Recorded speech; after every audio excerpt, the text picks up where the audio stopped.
Alright, so I hope you have enjoyed the classes so far, and now we are over here talking about some questions on range and mod.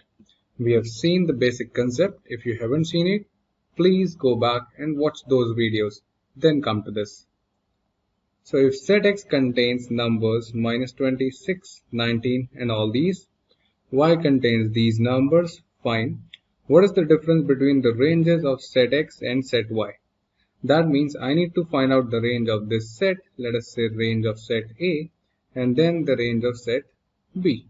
And you are looking for the difference between the ranges of two sets. Range, of course, is maximum number minus minimum number. You must have seen in the previous videos. The idea is, please don't find range 1 and range B. Look at the numbers. They are good. You have to save time, guys. Maximum number is same in both the sets. Minimum number is same in both the sets. So what will happen to the range? Yes, the range will also be same because range is just maximum number minus minimum number. This is same for both the sets. This is also same for both the sets. Ultimately what happens? The range becomes same and RA minus RB is simply 0. I hope it is clear. Let's move to the next question. Guys, I'll again recommend, if you know the basics, please go to the advanced videos where we'll be doing difficult question on statistics. If you do not know the basics or still learning, you can continue, please. Now, we need to know the sum of the mods of set A, B and C. That means we need to find out the mod for A, B and C and then add.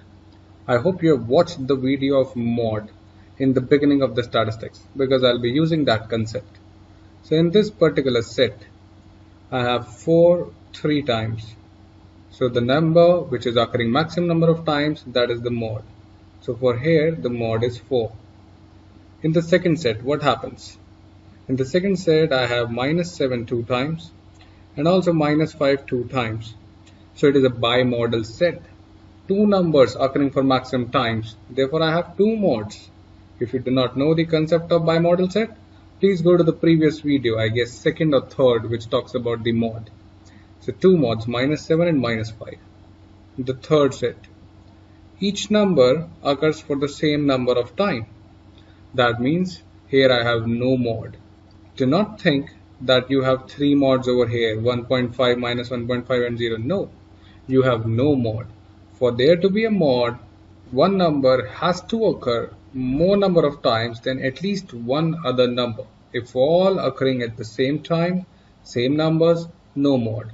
So this set fails to have a mod.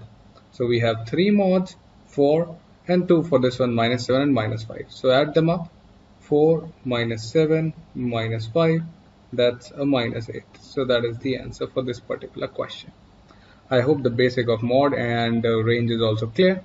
Now we'll move ahead and talk about the difficult questions. So I guess you're done with the basic theory, meaning of the basic terms, and the basic questions for each and every type of components of statistics. Now we're going ahead for difficult questions. Stay tuned and let's meet in the next video.